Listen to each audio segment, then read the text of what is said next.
Hey, what's going on, guys? Welcome back to the Jersey to Vegas podcast. This is Pete Isip. Thank you guys so much for coming back. I do appreciate it. And today's episode is episode 4. I said, excuse me. And that's how we started today, everybody. Episode 4, we've landed. We're here. We are here. Las Vegas, Nevada. Somewhere on the map on the West Coast next to California. Where did we come from? New Jersey. Somewhere in the other side of the world. Country. Below New York and Connecticut. And on top of Delaware. Why am I giving you all this geographical information? I don't know. But thank you guys for coming out. In today's episode, we're going to talk about, how tough it actually is to move. How tough it actually is to go away from people. How tough it actually is to do everything we just did. And obviously it's still not stopping, but just like everything else, there's things that you just can't stop you. I'm sitting right now. I wish you could see this setup, and I will definitely take a video of it and I'll put it up right now. This is the setup that I'm doing right now to make sure that I do this podcast, to make sure I do something, and I'm delivering that content to you guys because I'm really grateful that a lot of you guys come out. The response of people watching and subscribing to the YouTube channel and just kind of following this journey it's awesome. I'm very humbled. I'm very grateful. And like I said, it's something I actually love doing. I really love performing in front of a microphone. It's like I really do love telling stories about, I guess you could say, myself and how it's completely crushes me all the time, and these stories can help you. That's always what I want to get out of these podcasts for you. Not only on top of different things that we'll be doing, and I definitely soon I'm going to turn into little things to do around here. Like, what are the things I'm excited to do? I already went to 50 places. False. 4. Such an exaggerator. 4 places that I went to, had an experience that I've definitely never experienced in New Jersey before. So I definitely want to get to those. It's like little things like that, But right now, in the blunt of it, this is how I feel. It is the emotional part. It is the hard part. It is the depressive part. It is the sad part. It is the exciting part. That's that's where we are right now. And I hope you don't think that every episode is going to be me crying the entire time, or me, just whining about whatever it is I miss. But this is just it. Sometimes we just need to take in these moments. And whether it's good or bad, you learn from it. I'm enjoying this process of learning new things. I'm enjoying the process of having a completely different routine. But I also hate the process of learning new things. I also hate the process of developing a new routine. So one of those have to be let go, and I have to let go of something. It's most likely going to be the thing that I know I have no control over. In episode 3, I said we're going to talk about letting go and how hard it was, or how hard it is. It is. I think about the things I used to do. I think about the people I used to hang out with. I talk about the people that I would see every day, and I cry. I think about my family. I think about my mom, my dad, my brother. I cry. Even more importantly, those guys, those 3, I'm crying because of that. But I know I have my family here. If you hear her in the background right now, it's probably her. And then Phoenix is over there too. So in the setup. But it's difficult, but I know it's going to take time. What I did was reach out to other people that have, gone through the same experience. Like whether they moved to, one friend of mine moved to North Carolina, one friend of mine moved to Florida, another one moved to Vegas.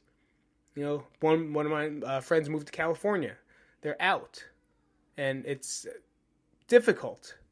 But listening to their stories and listening to how long it took them to get over the homesickness and to get over everything that has been happened to them is comforting. But at the same time, it's like it doesn't feel like it's going to stop. And a little piece of me doesn't want it to. I talked about in episode 3, I talked about letting emotions hang high and hang there for a long time. I kind of do that. So definitely a challenging thing to do. And still is, and I'm not sure how long it's going to be. I'm just kind of going to ride the wave and try to accept the fact. You know what it feels like? I told a couple people this already. It feels as if I'm on vacation and I'm enjoying myself and doing things that I normally do, just in a different area that is hot and sunny and dusty and windy. But then it feels like I'm going back home. But I'm not. That's what it feels like. And it's a very weird, tearing, torn up feeling. It's just one of those things that makes it more difficult than I think it needs to be. And I think everyone's different. So the one tip for you guys that are watching is that if you're moving away or going into a different area completely, or even just a different school, it's going to be tough, right? It's going to be hard because there's people. Now I understand why they say, please wait before you move when your kid's like in middle school or high school, because it's going to ruin them. It's going to destroy them. If it bothers me that much now, your friends were everything in high school.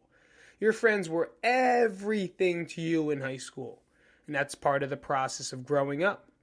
And for you to be taken away from that, that's traumatic. And we can talk about all that stuff. Well, we already talked about all that stuff, so we're not going to talk about all that stuff.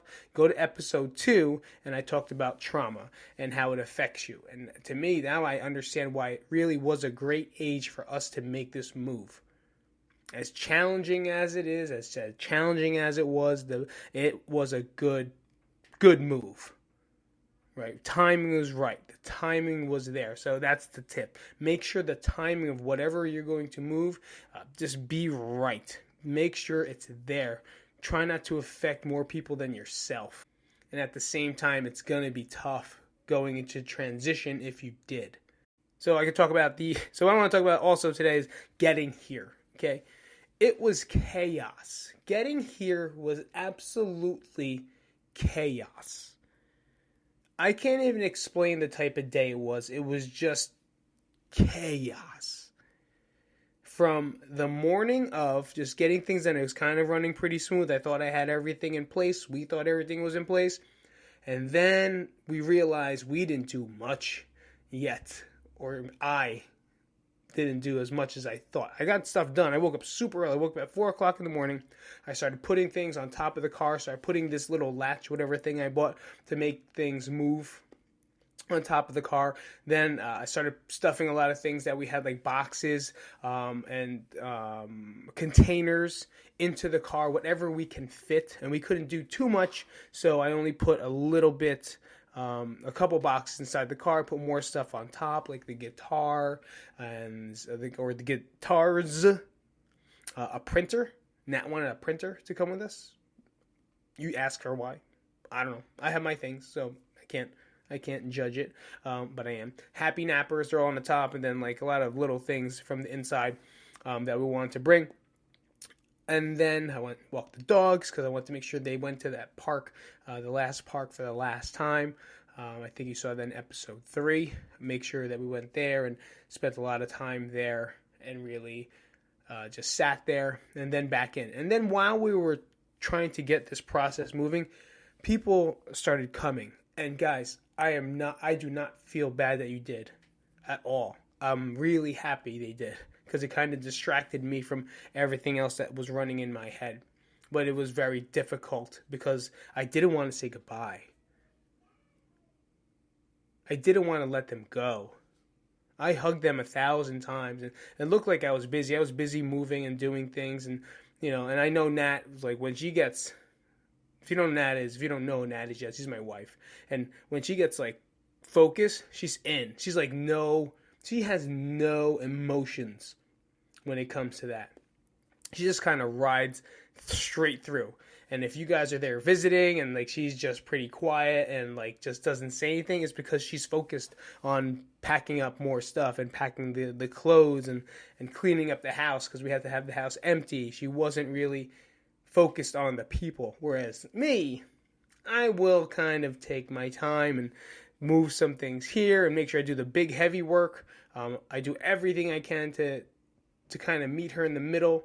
But for me, I can easily get sidetracked. like getting straight out, sidetracked. And for me, the most important thing are people. Like people are the most important thing to me are people, right? Because I really care about you. I love you guys, and I really didn't want to let them go. So that part of the day was chaotic because we couldn't even finish what it is we were supposed to do because everyone kept coming and kept saying and hanging, kept talking, and we were just trying to move around them. And then when the time came, the Uber was scheduled for like 1 o'clock. And then we had to say goodbye to my parents. And that was terrible. That was the hardest thing. Hands down. My parents and Sage's godmother. Right? My best friends. Everyone was like that day. And it was just a very difficult situation to go through. But we had to do it. Now, once we got in to the Uber, I think we were just so flustered from trying to get these suitcases into this Uber, whom didn't help us one bit. He just kind of pulled up. I think that's the difference between like cab drivers or even town car drivers and Ubers, that this motherfucker just sat in his seat while I had 1, 2, 3, 4. I think it was 4 big-ass suitcases filled with shit. 50 pounds each, because that's the weight limit. A car seat that I had to put into his car. 2 children and a wife that hates me because, well, my friends were hanging out. And he didn't even get out of his seat. So I just kind of got up and he made, oh, there's cardboard boxes in my back seat. Oh, please take them out. No problem. He didn't say please. He goes, take them out. I threw them. And then we got all our bags into it and we drove to the old EWR, which is Newark Airport. Once we got to Newark Airport, we had to check our bags in. Checking them in was fairly easy. And then we got the kids to the terminal. And I'll tell you what, you gotta be, for the rest of your life, you gotta be injured with like crutches and a wheelchair or have a baby. Because you don't have to deal with TSA at all.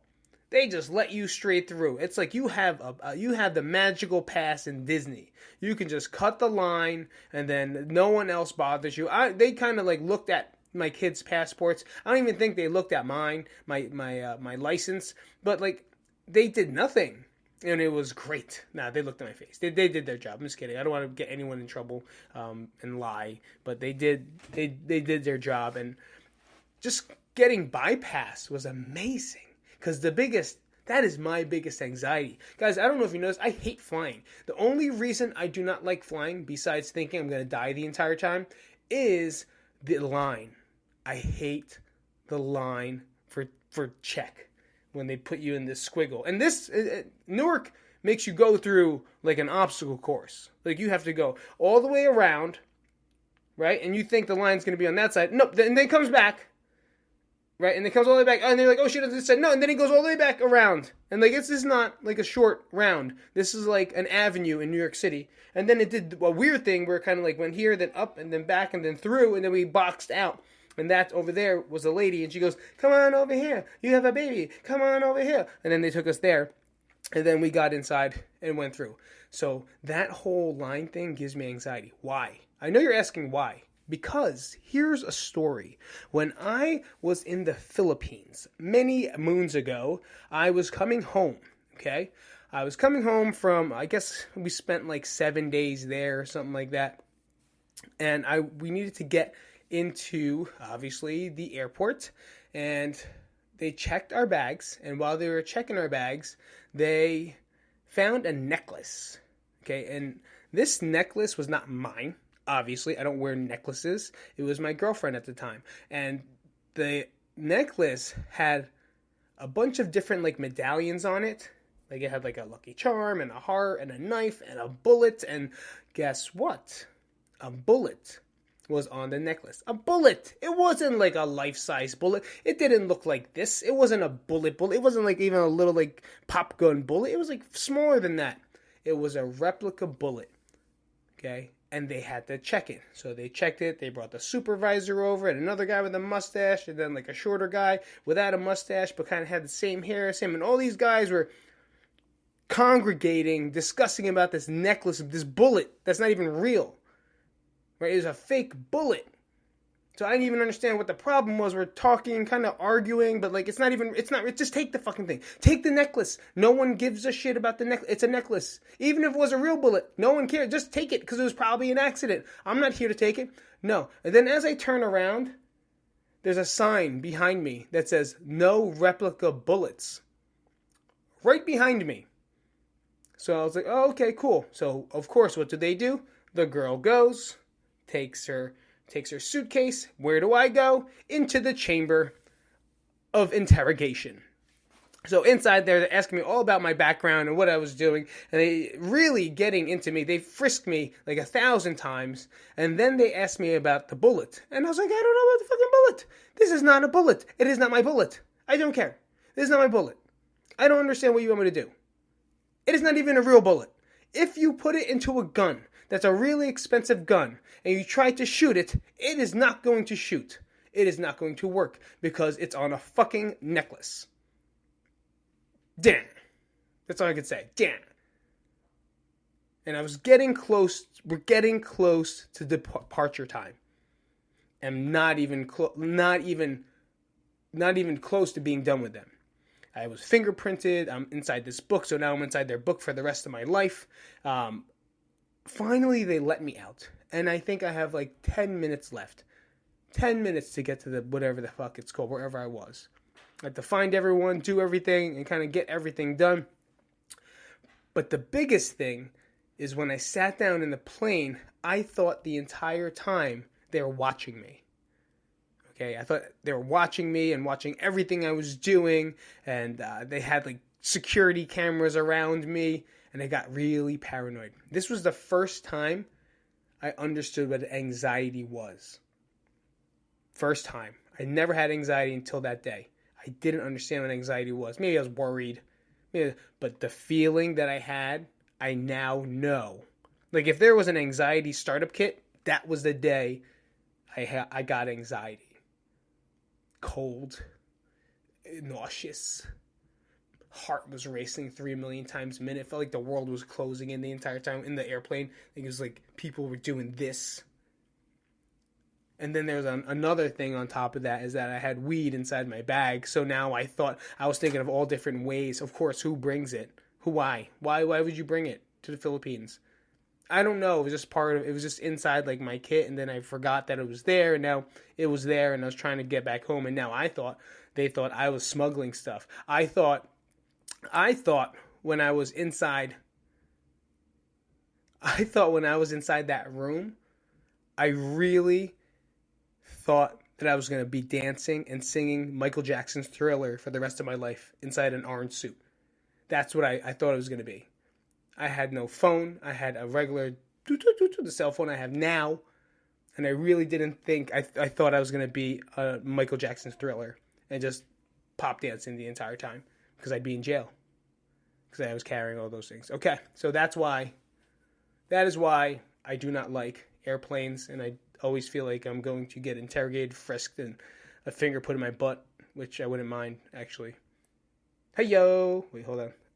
A finger in my butt, which I actually wouldn't mind.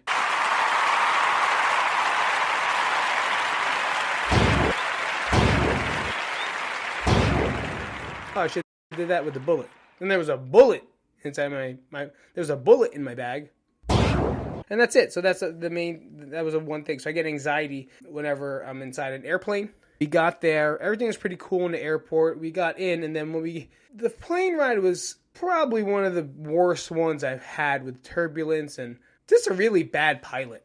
Like when you're landing, you kind of land, and it's like, it feels like hovering, maybe lower a little bit, and then lower a little bit, and lower a little bit, and then it like, a little bit of a jump. Then it goes, nah, this guy looked like he was a fucking teeter-totter. It was like left side. As he was going down right side, you felt like your water shifting left to right. I thought something was happening. No, he was just a really terrible pilot.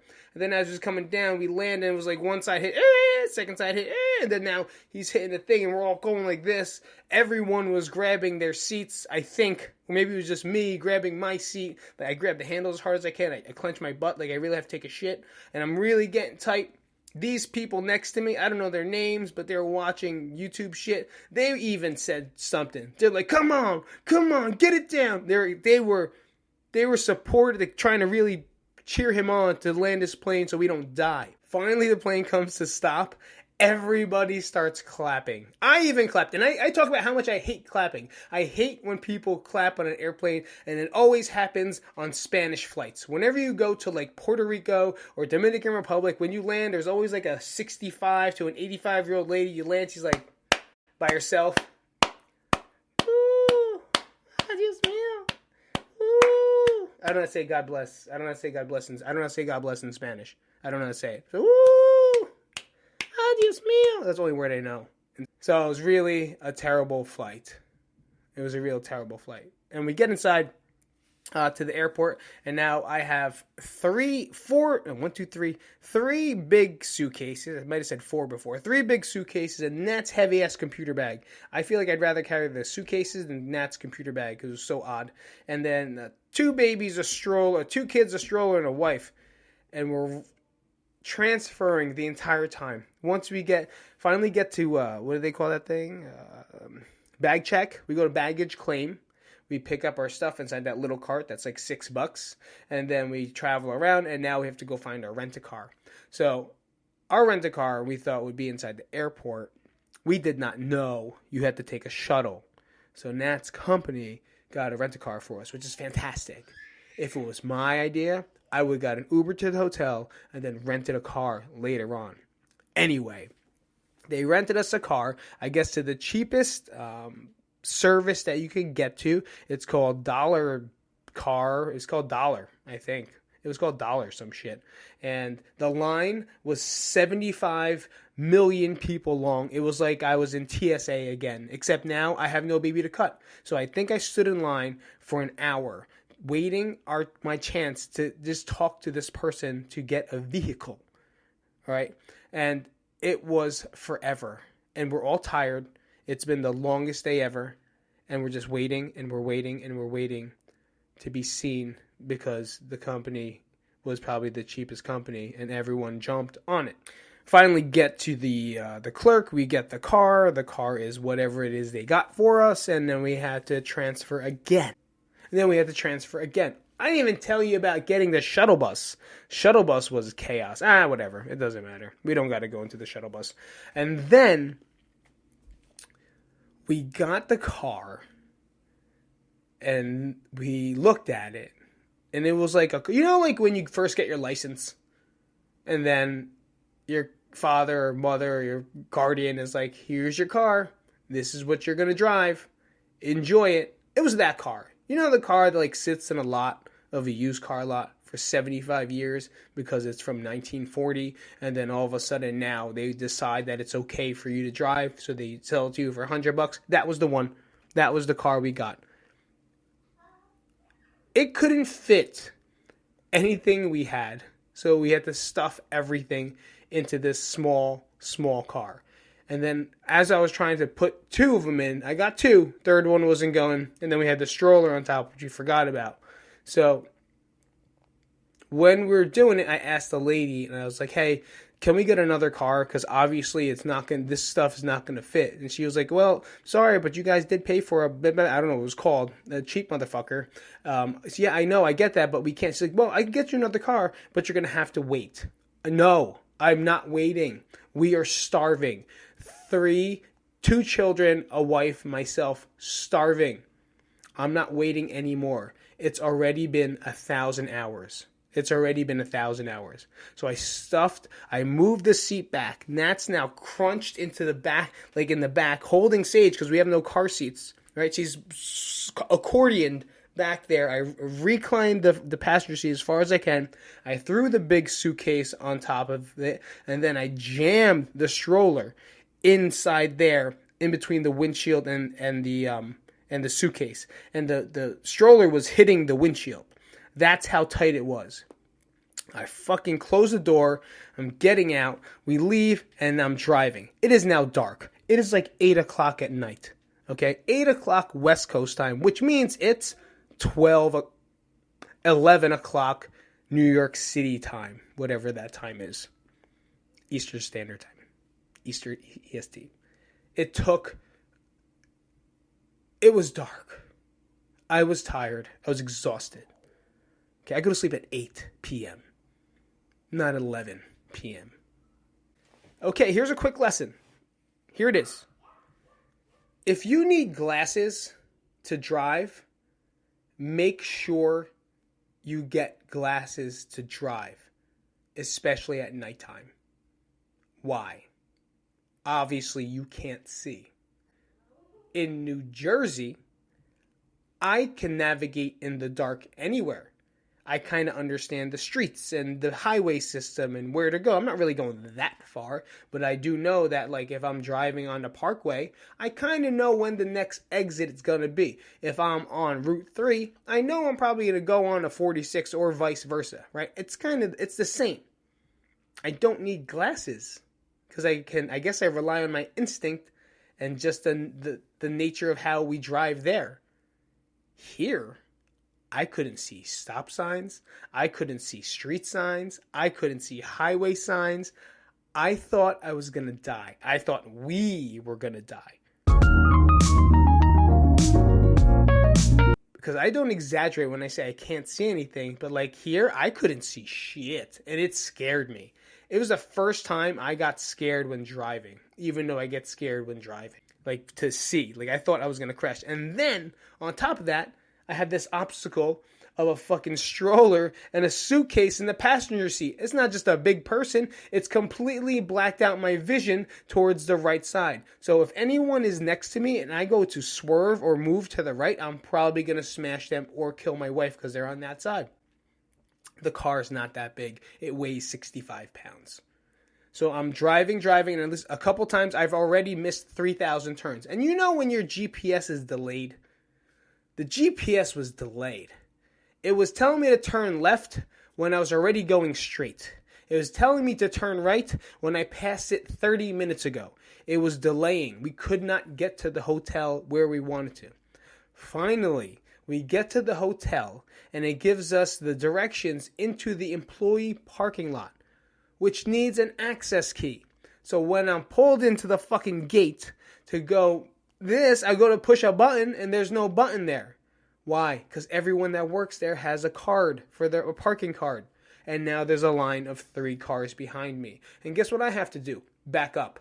So how do you get 3 cars to back up? You just turn on the reverse signal, and hopefully they do. And they understand that I was doing it. So finally, I get out of there and we get our ass into the hotel. No. Yeah, fuck it. I don't have to go more into it. We get into the hotel. We get into the room, thank goodness. And we're finally kind of settled in. The anxiety's high. The pressure is high. Everything is high.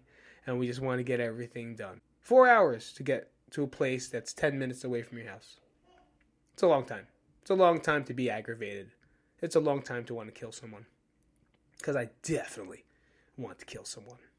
So that's kind of the experience that we went through to get here. It was kind of like a lesson. It was like, you made this decision, and we really want you to suffer the entire time while in this process of trying to do so. You know, it's still new. It's still different. We'll definitely move into more of our strides somehow, but it is a challenge, guys. You know, and I want to tell you guys that straight out. It's difficult to be here. I kind of feel like I don't belong. I kind of feel like I don't want to belong. I kind of feel like I'm just lost. I'm not in a bad place, though. You know, you talk to me a couple months ago. It's a bad place. I'm not in a bad place. Just straight up sad. I miss the other side. Because it was easy. It was fun. And I'm sure I'll develop those here at some point. And I do communicate with everyone that I talk to anyway, but it still isn't the same. You know, high fives go a long way for me. I love a high five. I love a hug. I love a confusing pound. You know the confusing pounds? Those are my favorite. Do I hug? Do we hug? Do we not hug? Do we pound? Do we shake? Do we do the shake? Do we do the shake? Do you close your hand? A lot of stuff. But the dogs will be coming in. I think my brother-in-law leaves tomorrow, so the dogs will be en route. How do we get our dogs here? My brother-in-law, right? Yeah, my brother-in-law will be driving them, and they have a couple stops, which is like Chicago, Albuquerque, Colorado, and then I think like Utah or some shit, and they get here. So it's cool to get to see the country. My dogs will see more states than I have, and that's amazing, you know? But I think that's going to conclude today's podcast. I'm glad you guys came out. Please let me know if there's anything. Yeah, guys, message me. Let me know if there's anything you want to know or talk about or hear about, because I'm really excited to do this for you guys. I feel like it's a fun thing. I feel like it really is a big experience for us, and I'm glad that you guys are here on that journey with us. All right, so if you haven't, make sure you guys check out my Patreon. You go to www.petespatreon.com. Right, that's an easier one than looking me up on Patreon. Or you go on Patreon. I believe it's Jersey to Vegas on Patreon. But I made it pretty simple for you guys. I made a link called petespatreon.com. And go there. And if you guys check it out, if you could support, you know, because like I said, I really do enjoy doing this stuff. And I believe that you guys enjoy watching it. So if you can, you know, show some love. Show some love. There's a lot of things you're going to get in there. A lot of exclusive stuff that I've been making as well. A lot of little stories and a lot of different things that I'll be putting up there for other tiers. So exclusively for people that are a little bit on the higher side. Definitely check it out. But if you want to hook me up with a cup of coffee every month, you know, there's a $5 one. If you want to hook me up with like a sandwich, which I'm probably allergic to, but it'll just be like chicken and lettuce. You go to the $10 one. I think we got a $25, and then we got higher ones if you need like any type of training, nutrition stuff, any type of service. It's there. Or if you just want to show some love, you know, I'm cool with that. Please let me know if you can help a brother out, because I can't believe I said help a brother out. What a dick. But, you know, it's there, and I would love for you guys to... Guys, I'll see you on the next episode, because in the next episode, we're going to talk about the couple places that we already visited here and the experience. So I kind of want to do like a Jersey versus New Vegas. Did I say New Vegas? What a dick. Jersey versus Vegas. And like the comparison of like a couple things. So that's what next episode is going to be about. And I'm really excited for that, because I took some videos of things and places that I've already been to, and hopefully you guys enjoy it too. All right, I'll see you guys later. Take it, Maestro. Let me know what we got in.